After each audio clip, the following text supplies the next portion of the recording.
Fired up. Fired up. We here. Philly Uncensored Sports Podcast is in the building.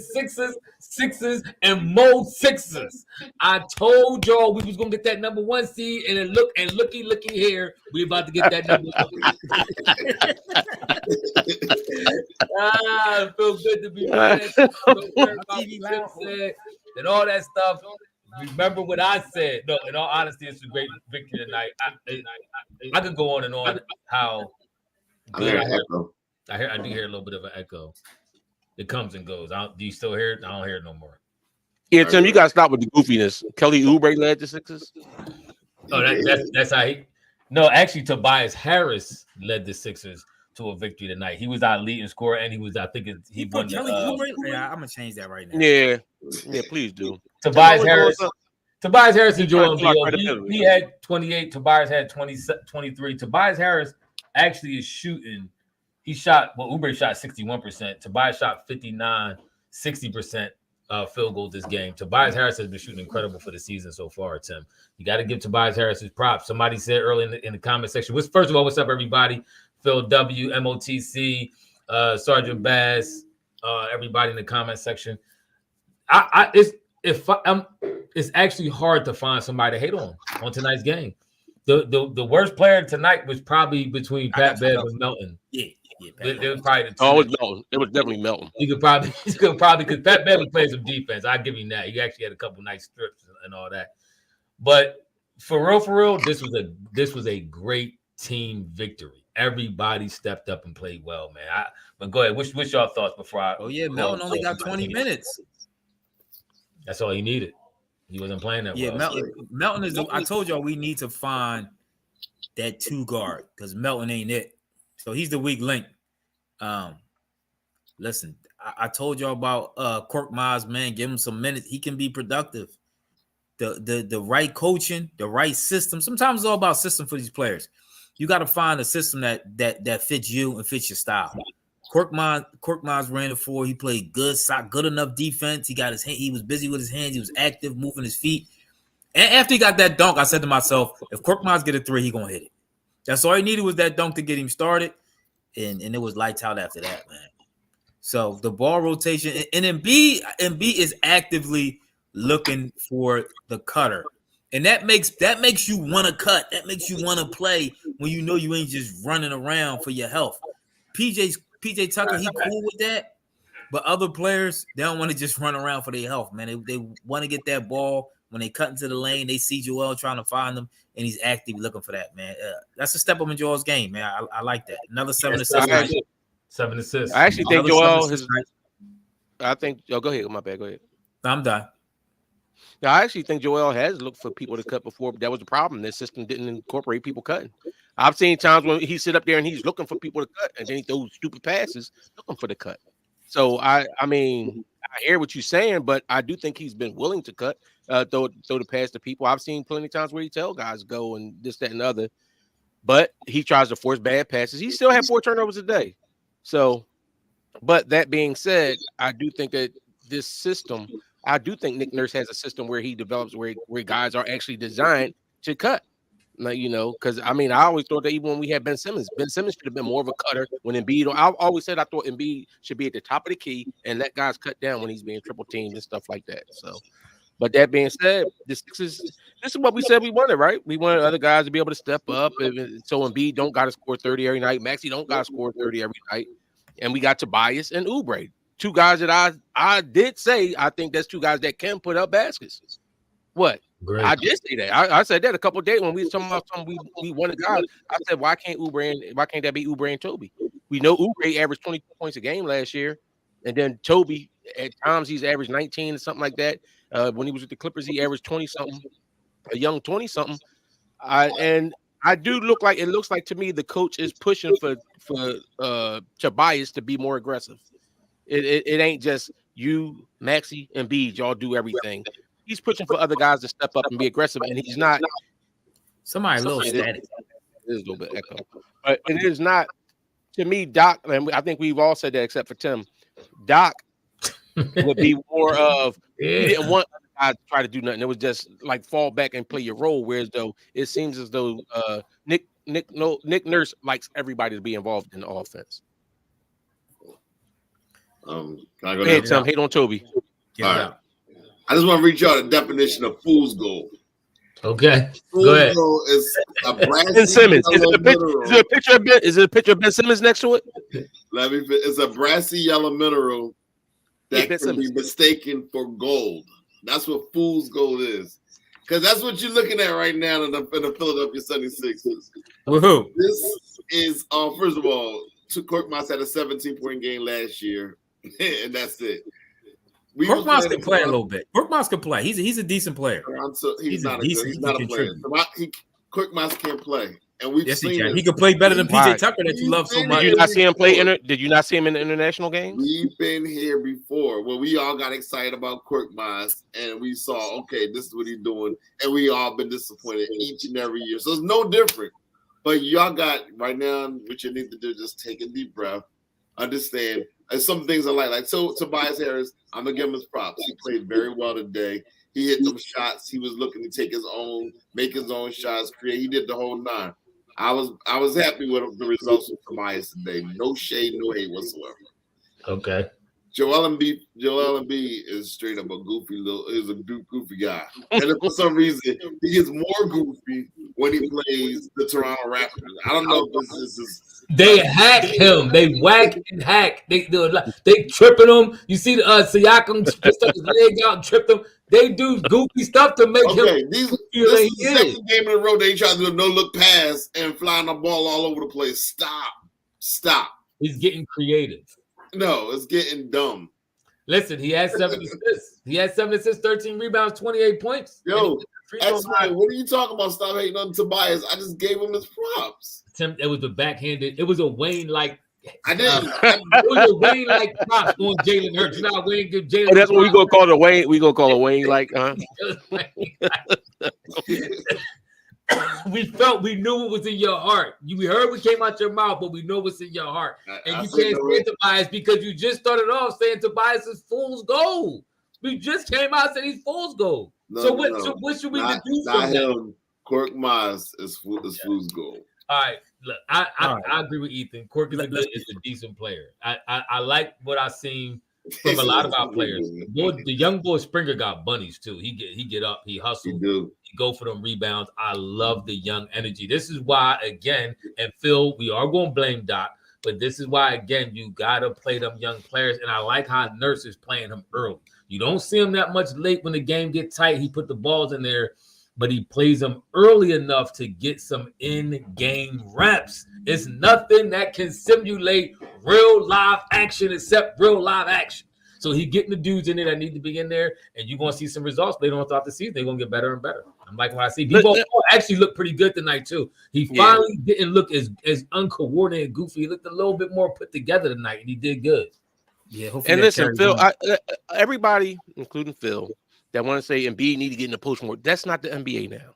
That's not the. So you saying you want Embiid to get in the post and clog up the middle for everybody, for somebody like Maxey or these other guys. The offense runs better if Embiid makes that pass. And that's been the knock on him that consistently about him making the right passes when he's drawing attention. Embiid can hit the mid-range shot. He can do all those things. He hit foul shots. He can do all that. His thing is if he can make the pass to those cutters, then you leave. Nobody wants a big man in the league now that just sits in the paint and do all this in the paint and block everything else up. Nobody else can move. Nobody else can do nothing. That's not the NBA. Yeah, nah, and that's not how we playing. Listen, props to Kelly Oubre, man, really put the nail in the coffin at the end of the game. He didn't. I know Ephraim sent the text earlier saying he was hating too. Yeah, he was. Oubre was struggling. He missed a layup here and there. He did. He was fumbling a couple passes. He was looking a little for the first couple minutes of the game. It was Wayne-esque. It was Wayne-esque what he did. Then he got the rebound and scream about how they was balling and I thought everybody would forget. It was a little Wayne-esque. But Oubre came on fire and did his thing. That was a good. I like the starting lineup, man. We do got to upgrade that Melton position. Pat Bev irritated me a little bit. Why is he jacking them threes? I mean, yeah, Pat Beverly. Wide open, bro. You wide open, you got to take it. He was wide open. He ain't leaving wide open for a reason. He PJ 2.0. But I mean, he wasn't forcing. He wasn't doing like no come down, pulling up. He was getting the ball in rotation and it came back around. He's wide open. You got to take it. Now, you act like he can't hit it at all. He can't hit it. He wasn't hitting it tonight. Like, not because, I mean, what's his career? His career, I guarantee his career 3-point shooter is probably in the mid to low third, that 33, 34. So who's that? Melton? Pat Beverly. Oh. So I guess you got to try to find. Go ahead. Will Court keep getting minutes when the other players come in, like Morris, Platoon? Is it in who the other boy? Right to the bench. Thanks. Yeah. I think none of them are guards that we got though. You do know that. That Ben for a career is shooting 37% from 3. So you got to take that open shot when you get it. He only takes about he only takes 4 threes a game, but his career is 37.3. Got to take it to get open. Robert Dretton, good looking out super chat. He said, "Here's to the Diamondbacks. Snakes dead. Go Phils next year, and go Eagles beat Dallas." Absolutely, yeah. I tuned in on that series a little bit just to watch the Diamondbacks lose. Yeah, it was a little satisfying to watch them get smacked around by the Rangers. They lost 4-1 too. They got that series was not interesting at all. No, it wasn't. And the Eagles, go Eagles this weekend. So shout out to the Birds. We gonna go on live after the game. But this game tonight was special. It was special because we seeing something special, I think, take place with this coach, with this team, with this chemistry. This is what I was talking about with the chemistry when I was saying that chemistry is everything, though. We was having a whole big conversation / argument on our personal chat about bringing somebody else in. Now, Tim is infatuated. For some reason, Tim loves tall, light-skinned players. All right, Ben Simmons, and now he's on Zach LaVine. He be crushing on them light-skinned boys. Yeah, he kept talking about it. He loved his height, his length. You're like tall, dark-skinned boys. So it's the extra stuff. Yeah, he hated Embiid, but he loved Ben Simmons and Zach. Yes, it's something about your frauds. There's something about that. And I don't create no narrative that's gonna go out there. Okay, so he wants Zach LaVine, and I'm not opposed to Zach LaVine, but what I am opposed to is possibly messing up chemistry if you don't get the right player in here. Y'all know me. I was talking about Malcolm Brogdon. Ethan always talked about Halliburton. If we could get Halliburton, I'd definitely take Halliburton over Brogdon. But I do think whoever you bring in here has to be a good fit. It can't just be a jack 'em up, shoot it dude, and possibly risk throwing off the chemistry that we building right now. So another trade. It's 3 games. We're 4 games in. We're 4 games in the season. So it's looking good, and it's looking beautiful. No, it's not. I need y'all to understand. First of all, Max. Everybody love Max and everything, but he was kind of neutralized today by the height of the Toronto Raptors. What do you think is going to happen? I do too, young. I know that ain't happening, Phil. I went too young. Go ahead, Tim. What do you think is going to happen come the playoffs when, let's say, that defense is trapping him, and then they also got the defense trapping Joel? You need a superior talent, not just average. Tobias Harrison, Kelly Oubre. You're going to need somebody that's going to be just dominant. Tobias. So Tobias Harrison, Kelly Oubre. If they was it, we would have got out the second round. I hear what you're saying, Tim. Maxey was 7 for 16. No, we hear you. Go ahead. What happened? Yeah, this is my thing is, listen, I'm down for the Zach LaVine. I'm cool with either one. Now, that being said, the way that the Sixers are playing, I'm not pressed to make any move right now. We got to upgrade that starting guard spot. We got to. The reason why, but I don't think that we necessarily got to do it right now. You need the continuity right now. So I'm saying if you do it now, you have a full season of playing well with that person. A lot of times when you make them trades in the middle, but if you do it now, you probably get the less value. It don't turn out. If you do it now, you'll probably spend more to bring them in. It doesn't matter. You spend money. You got to spend money to make money. You just right now. I'm doing it right now. Why wait in the middle of the season? So what if we don't? So what if as the team is? So what if as the team is we can function and we can win? It's the talent. everybody knows when the playoffs come, talent wins. It's not as you can be the greatest team. You can be y'all can work and gel so well, but talent wins always. It trumps always the No, not necessarily. I see the talent wins. No, not necessarily. I seen teams 9 times out of 10. I've seen less talented teams like Detroit Pistons beat more talented teams. I've seen the Sixers go years ago. Okay, let me finish. I've seen the Sixers go to the finals with a lesser talented team. And who did it get beat by? The more talented team. We would have actually if we'd have stayed back, if we'd have kept That must be Ephraim. Ephraim, that's your new mic. That's a new mic game. It just started out of nowhere. Let me check my settings. Because y'all doing a lot of foolishness. Yeah, see, this is my thing though. And I hear what you're saying, Tim. But see, Tim, one of them kind of people that always get caught up in the name. That's why he gets so fascinated when it be like the super teams build up or whatever like that. Like, remember how when he was so hyped up about Kyle Lowry, we need Kyle Lowry because Kyle Lowry is like, come on, bro. Like, sometime at some point, and I'm gonna say it like this: point. Why did I want Kyle Lowry? Because I thought we needed a point guard. Somebody at some point, young talent needs a chance to shine. Kelly Oubre is 27. You know what I'm saying? Maxi's 23. Who you don't know. You get caught up in bringing these big name dudes that could sometimes take the shine away from these young guys to get a chance to flourish. I get that, but 3 months ago, 4 months ago, we was in the playoffs, and they was able to. The Boston Celtics was able to take away all the things that Maxey worked on that whole year. He was dominant when he's playing them, but when the playoffs came, he even admitted he said they took away things that I had to work on. What I'm saying is the Boston's gotten better. That's Tim. It's not me. It's one of y'all. That's you. Yeah, when Ephraim muted himself, I didn't hear it anymore. No, I still heard it. He muted myself. I still heard it. All right, mute yourself. I can't hear it. All right, test it. 1, 2, 3. Still hear it. Still hear it. All right, Wayne, you mute yourself. It was Wayne.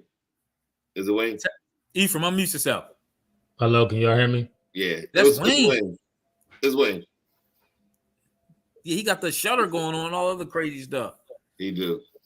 And y'all had me doing all the extra stuff with my mic, and now I come to find out it's his equipment that's janky.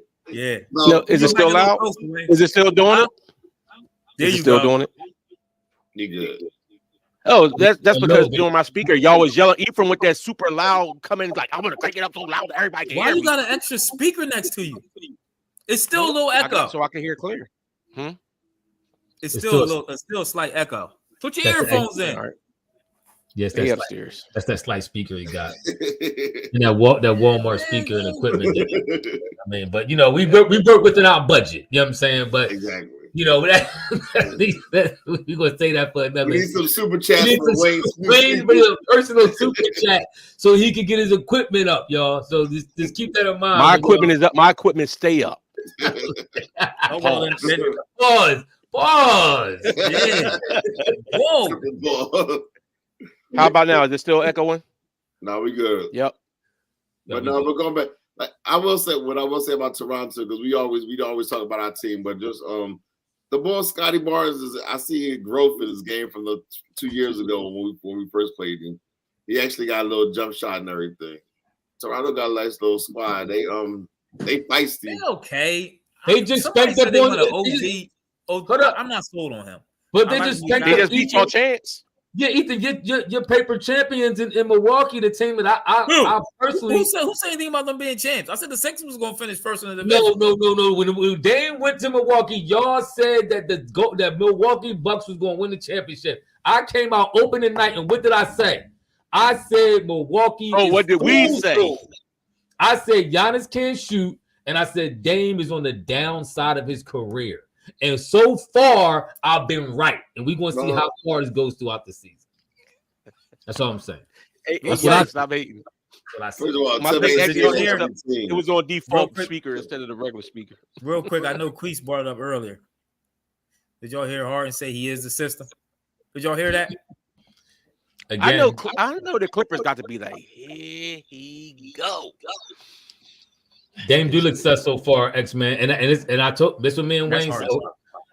somebody, I think it was me, Wayne might have agreed with me, I'm about to be a prophet again because everybody got on it.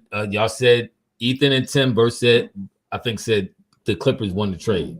Didn't y'all say that the Clippers got the better of the deal? I know Tim said that. Somebody said that. One of y'all said that. Nobody said it. Nobody said that. I know you want to be right. Said that. Wayne, did I hear something, Wayne? In your head. Wait, get the gumball out your mouth. Get the chewing tobacco. Get the chewing tobacco out your mouth. I'm pretty sure one of y'all said that Clippers got the better of the deal. All right, go ahead. What's your point? And I said they did. That won't work with all them dudes, with Paul George, Kawhi, Westbrook, and Harden. It's never going to work. I'm telling you right now, they're not sniffing a finals appearance with that team. It's not happening. I'm telling you. And Harden is one of the reasons why. But here's the thing: just to play devil's advocate, I can see the Clippers being successful this year. Reason being is a lot of their players don't play. They don't all play all the time. There's a lot of low management going on, so you may not get all of the stars on the court in every game. So you need to have several stars in it just so you can be able to take the regular season for real. Like LeBron found out the Westbrook in his career right now, you can't play with him, can't coach him, can't win with him, can't do it. LeBron found that out last year, and he wanted no parts of Westbrook going forward. No parts. You see what Kawhi did? Huh? Westbrook just like Tobias. They never get hurt. Always. Always did. It's going to be Sergeant Bass said. I think it was Sergeant Bass. He called Golden State in the Sixers in the finals. I can actually see that Golden State is looking really good. I'm telling you, the best player normally goes far. All right, when you got a player as good as Steph Curry, they normally go far. I'm actually interested to see how Nick Nurse fits in these new players, if they play at all. I don't see. Does Covington really need to play? Does he have anything left to give us? No, maybe 8 minutes. No. Yeah, but then you take the players. Then you take the minutes from developing these young players and getting them ready to play. So, I mean, I guess Morris might start. He might take PJ. I like the starting unit we have now though, because when I'm looking you're not at worried about the bench. You're not worried about nothing off the bench. We got Cork. We got heat him up, Cork. Stop. I mean, like I said, I'm fine with the lineup. I think that you can like stair step the rotations. But however, I mean, everybody was saying they were so worried about Oubre starting, and then you ain't got nothing off the bench.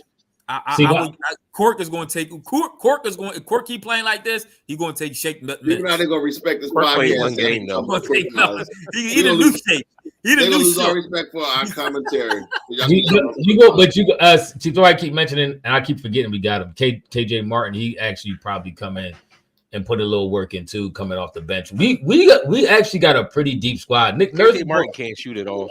He's gonna have a problem trying to figure out where his lineup is going to be in the playoffs because you got a lot of dudes who playing enough ball to try to vie for some playing time.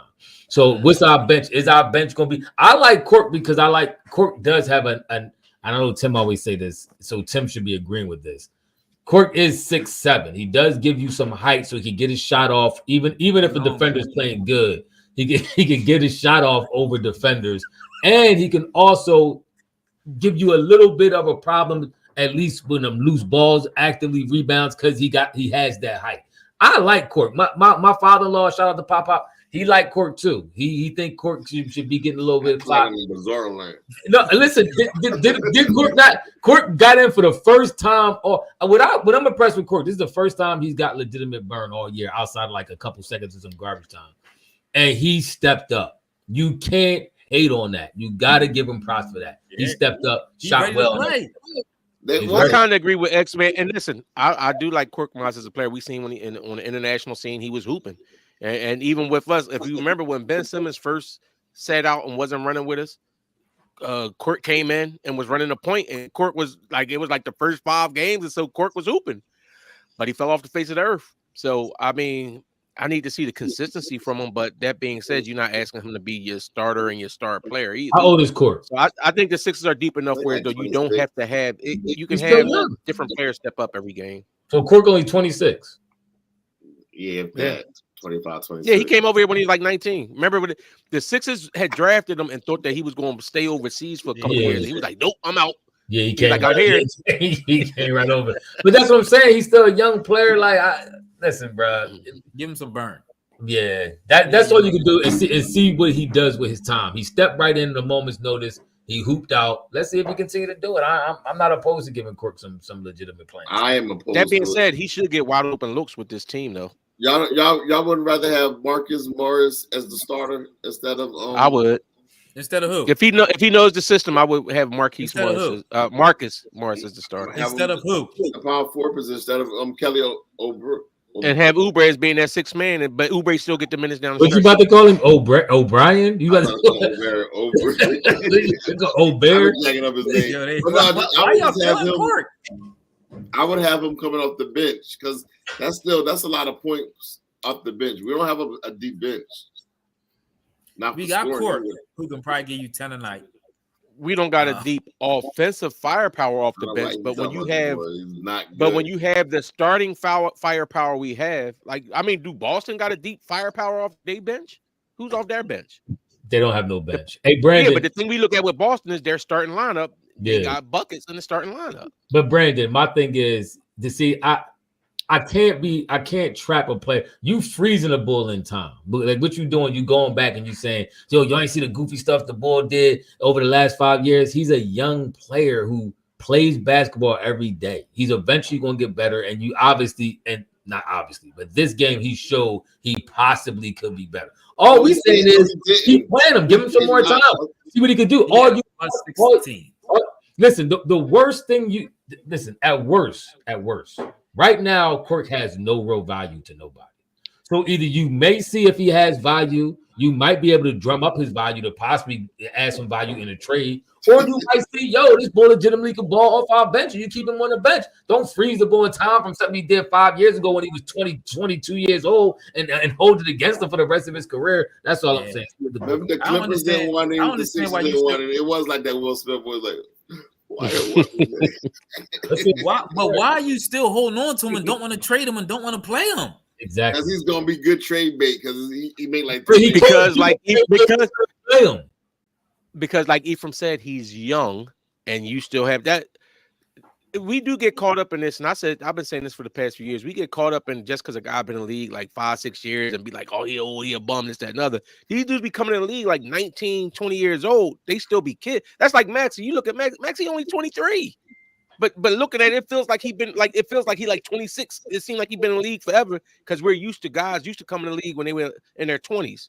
You know what I'm saying? And now they're coming in their teens. So it's sometimes they supposed to be in practice and training camp. They see what they can do. That's why he got burned. That's why he played tonight. It's still a difference in having a grown man body and a young boy body. You know what I'm saying? You think about it. Nobody in a full set grown man strength and everything else at 19. Except maybe Brian was. All right, Sergeant Bags. He said, "Well, Buzz is eating Cork Miles and barbecue chicken." Okay, what was Cork in the game when Tatum dropped 50 on his last year? Who was barbecue chicken at that point? Tobias Harris. This is what I'm saying. Like, all right, Tobias had 3 steals today too, Tim. So he played defense too. Yeah, first of all, Toronto's coming off a back-to-back, if I'm not mistaken. So. Guess what? We played Toronto, but we came off the back-to-back last week and we spanked Toronto too. So don't save me with the Toronto back-to-back. They came off a back-to-back. We came off a back-to-back against the Bucks and we beat them. And so they had to do what they had to do. So let's see Saturday. Next Wednesday is going to be the key for me. I would like to see what they do against Boston. Somebody said, I agree with that, Tim. Somebody said in the very beginning of the podcast, I don't know who it was. They said this is the Nick Nurse effect. Are we agreeing with that? Why this team is y'all some Joe behind dudes. Just asking the question. I'm asking the question. I told y'all Doc wasn't the brightest candle in the store. I told y'all he don't know how to change. He don't know how to make adjustments. I told y'all this when we first hired him. Called me a prophet. I told y'all about Doc and I told y'all about PJ Tucker. And you ain't want to listen. Ethan did. He was the first. He was the voice of reason on those two issues. I had to give him look and sound like Doc. That's why Tim loves Doc so much. I'm gonna tell you what's going on. I'm gonna tell you what's going on next. Dudes like Covington and Batum, however you say his name, don't buy no house here because you ain't gonna be here for long.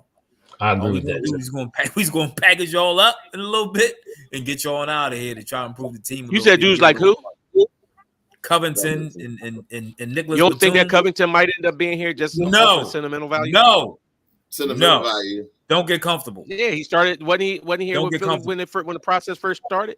Yeah, that might be you might need that kind of out of here. You might need that kind of juju. You bring the ball back. I bet you if it was Ben, Tim would be like, yeah. See, Ben got to come back. I never liked Covington. Covington was one of the very few 6'7" dudes who could not finish at the rim to save his life. Even I watched Covington as he left and went to other teams. He was in Houston for a while. He remained the same player. Like I said, I don't try to freeze a ball in time. I try to see if he could grow. Covington was the same dude that he was when he left Philly, and I didn't see him play in Portland where I think it was Portland he was for a while. So I don't know what he became the last 2 years. But when he left here, he was the same player for quite some time. I agree with you. I don't think Covington's going to be here. Yes, we did. Now, you know who won 50 games? The system and Embiid. Harden and Embiid won us 50 games. And but if you saying the system ain't that Doc system? Guess what they did? No, not Doc. It was Harden's system. Doc had an interview and said Harden tried to play the right way the first half, and Harden played his way the second half after the All-Star break. Doc was on record saying this. So whose system is it? Okay, and in case you didn't realize, Doc's first year with the Philadelphia 76ers, we won the entire conference. We was the number one seed in his system. The second year, Harden came in. So was that So was that Ben's system? No, first of all, if I'm not mistaken about that year, you had a lot of weird, funky stuff happen that year. I think you had a lot of injuries that year to get the first seed.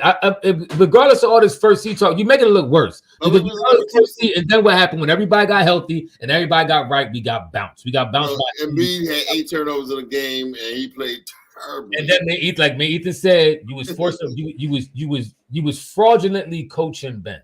You fraudulently coached Ben because you knew Ben needed to be pulled to save his mental health, and you didn't pull it. Did anybody know that Ben was going to have a total breakdown in the middle of the season? I called it.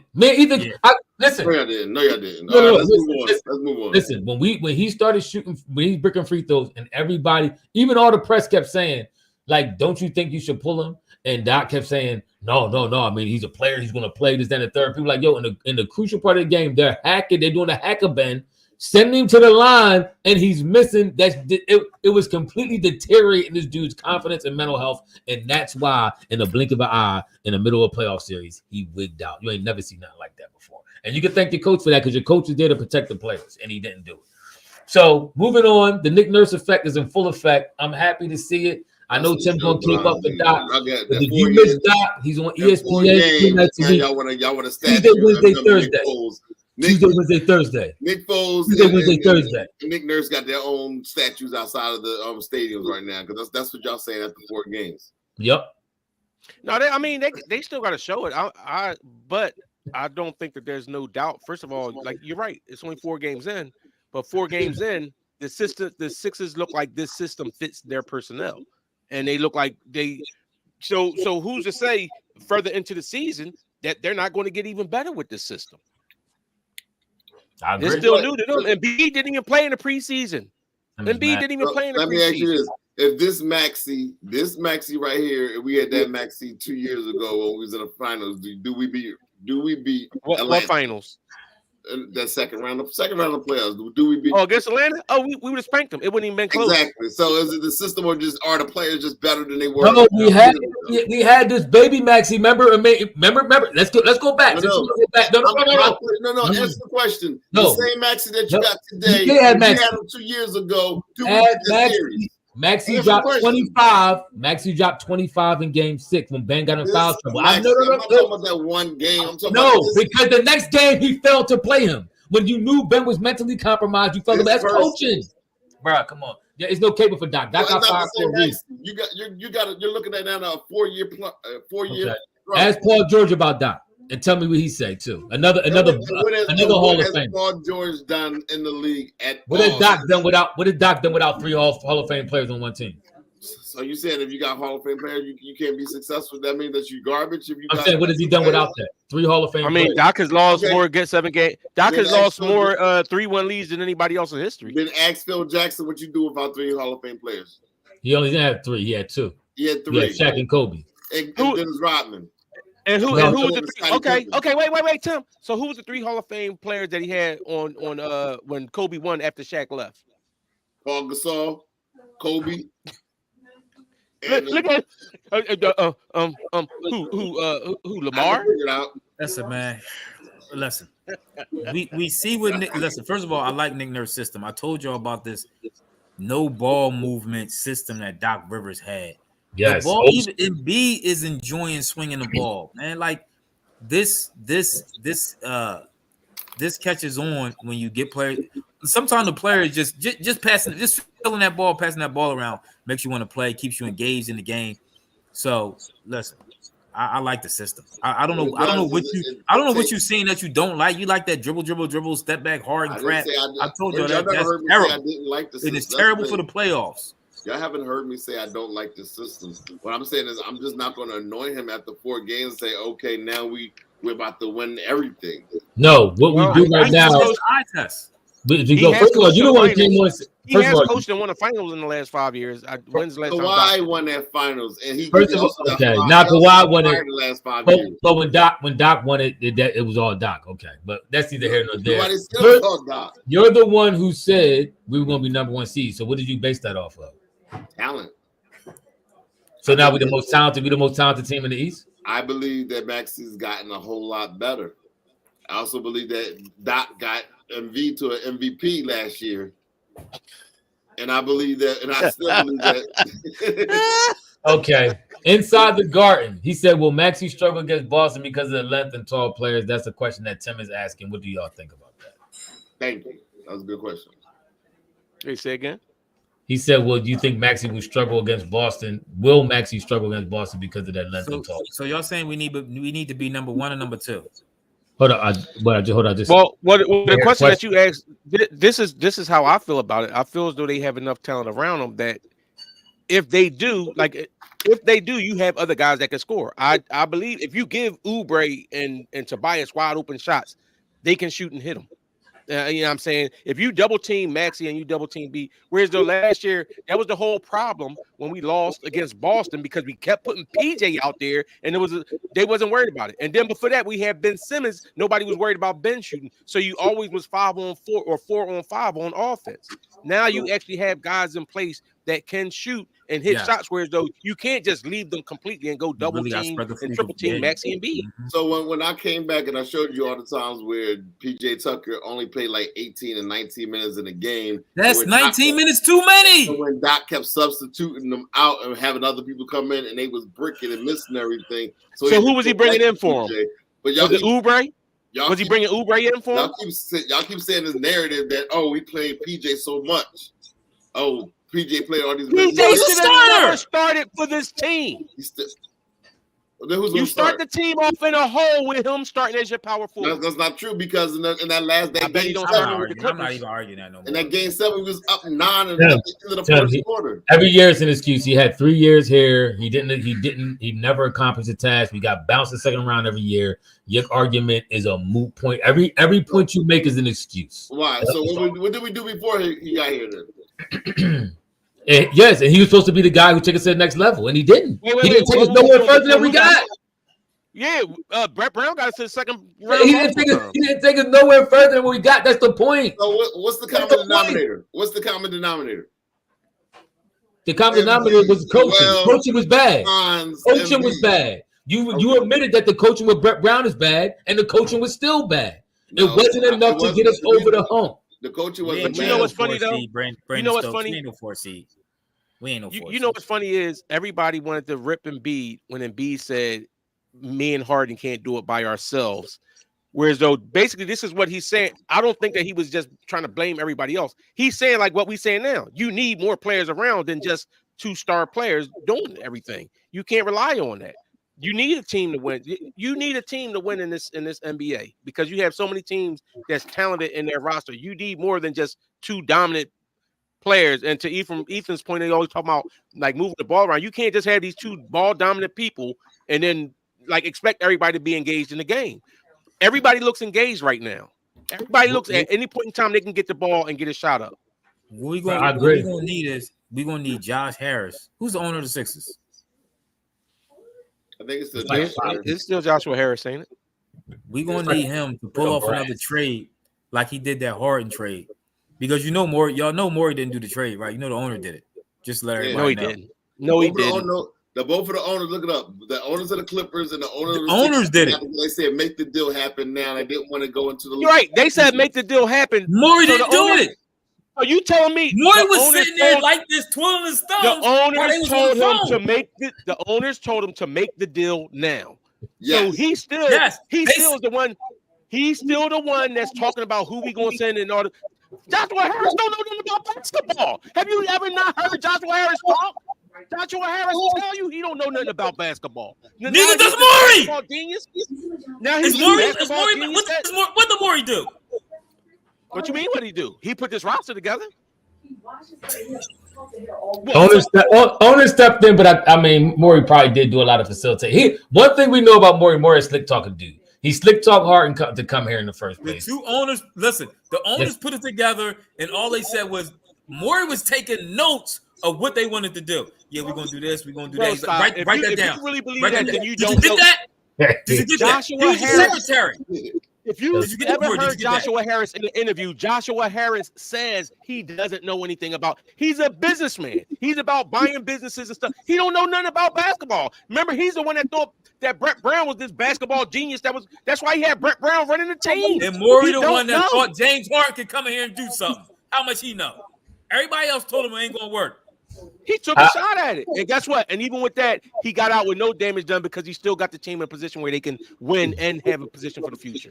I agree, Buzell. He still made the deal. The owners probably did tell him to make it happen, but I think they still needed Morey's whatever expertise he brings. I'm not saying he wasn't, but once they told him, "Yo, go make it happen," then he went in there. He went in there and did his thing. Now, he slick talked and tried to get this and try to get that. But his slick talking wasn't enough because he did want the other bull and he didn't get him. But we got decent compensation. I still think we lost out getting Harden in the first place on what we gave up. But we got decent compensation enough to possibly flip into another deal. So we'll see what deal that's to be made. Are y'all still got faith in this bull Morey? I didn't say that. Let's go court. I can't wait to see Cork. When I'll next tell you time one thing. I gotta get my fork. Is there anybody that we could put in the team? Y'all seem real low. Y'all sound like it's a little low now. But let me ask y'all this: D'Anthony Melton. Is there somebody who could take his spot now? Because he's not the answer right now as the starting shooting guard. Cork Moss. What is our record right now? There we go. How did my volume sound, Tim? Is it sounding up? Am I good? You're fine. I'm talking about Ethan and Wayne. Y'all kind of sound. How I sound, Tim? They need mics. I'll order y'all. I have a mic. Hold up. Let me. We know turn my speaker off that y'all was. Don't plug your mic in. Please don't do it. All right, now my Wayne sound good. Wait, don't touch anything. You what? No, my mic is fine. Yeah, I might start Springer too over because Melton. What's this? The fourth game he played back. What is this? Oh my God! I sometimes y'all make this like it's a football season. It's 4 games. The Bulls are first of all in one breath. Tim saying it's only 4 games. I got to wait and see. Now in the next breath he's saying Melton stunk for 4 games. We got to get him out of here. How about he just off for a couple games? How about he's slowly getting into the season? Well, he's been slowly getting into it. It's been 2 years that he's been slowly getting to the season. All right, this is in Melton's games. This is Melton's. His field goal percentage is 30%. His 3 is at 25%, and he's playing 29 minutes a game. And that's your shooting guard. Your starting shooting guard. His job is only to shoot. He don't got to create for nobody. It's just to shoot, and he stinks. And play he's trying to do both a little bit. He's trying to be a little bit because he's been bringing the ball up a little bit too. Him and Maxey is like they like point guard by committee. They both kind of run the point guard. This is why I personally feel you need to get a legitimate point guard up in this piece because they're trying to do it both, and neither one of them. Maxey in the playoffs, Sergeant Bass.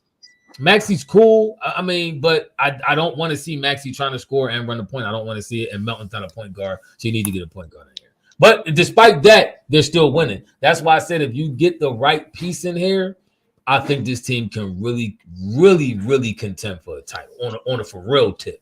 But you need the right piece and preferably a very solid point guard that can facilitate and score when needed.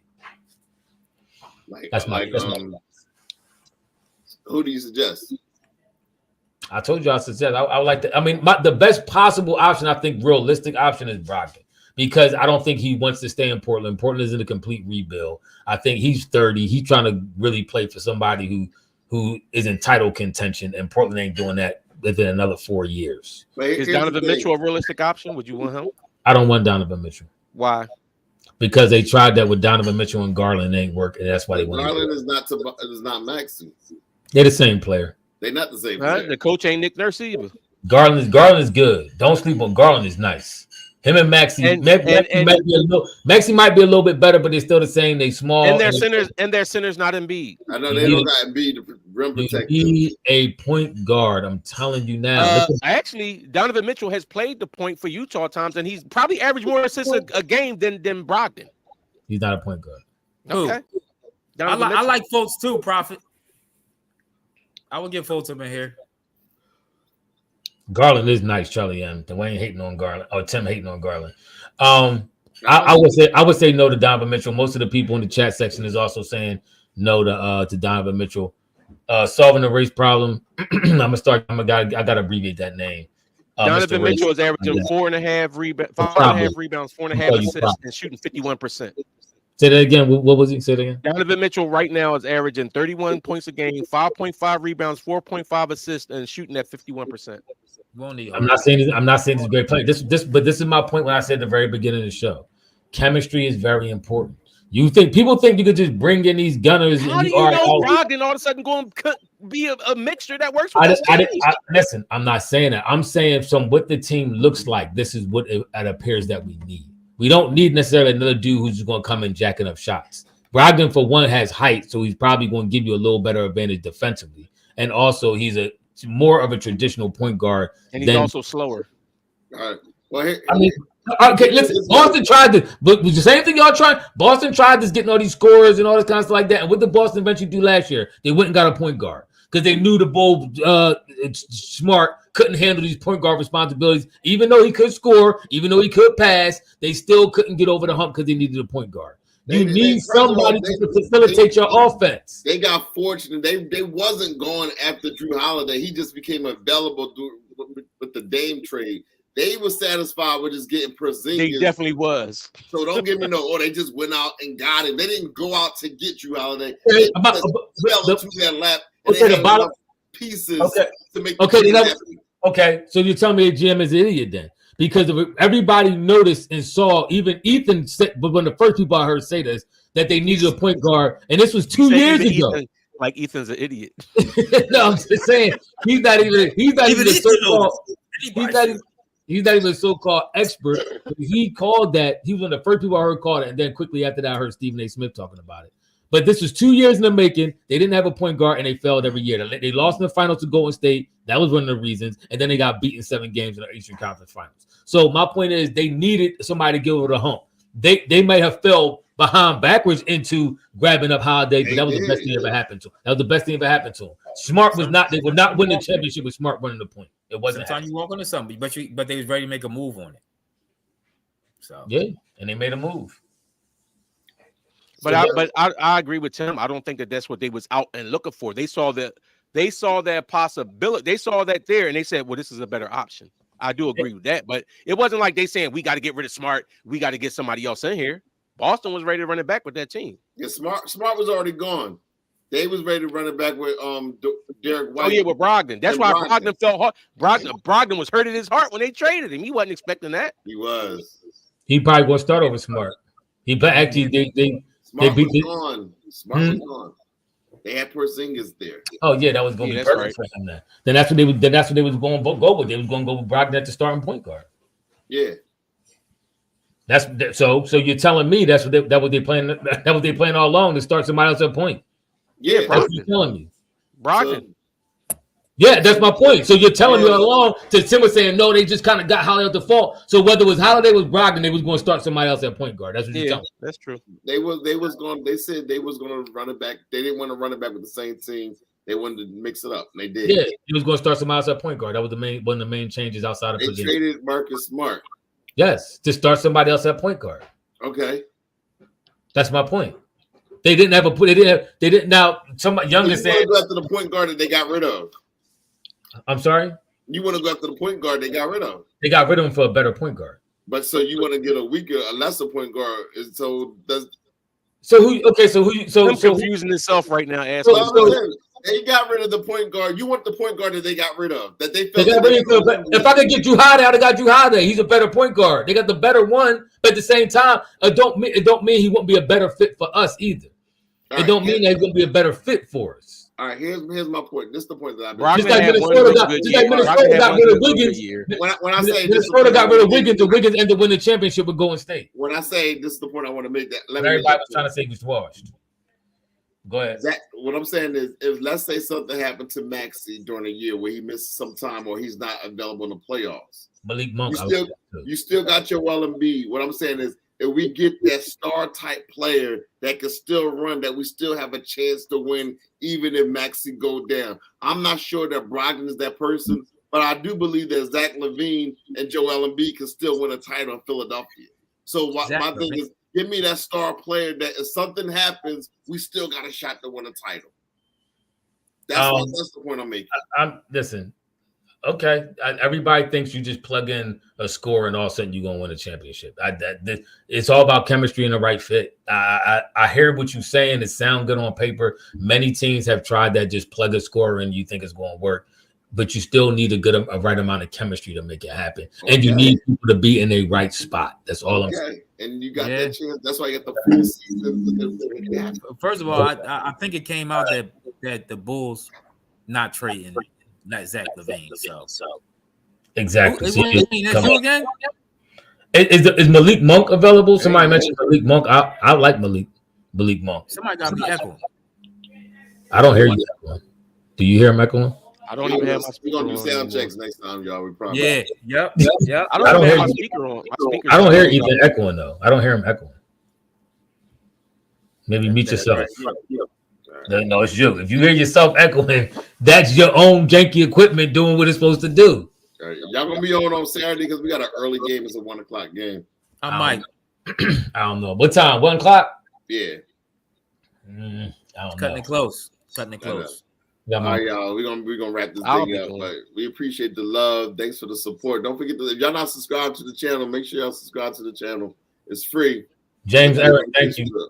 He said LaVine hasn't won a playoff round yet. And Tim is acting like he's the savior. But yeah, I know. Deuces, everybody. We'll see y'all next time. Comment, subscribe, hit that notification bell. We're gonna catch you on the next podcast. I agree, Charlie. I wouldn't trade this early either.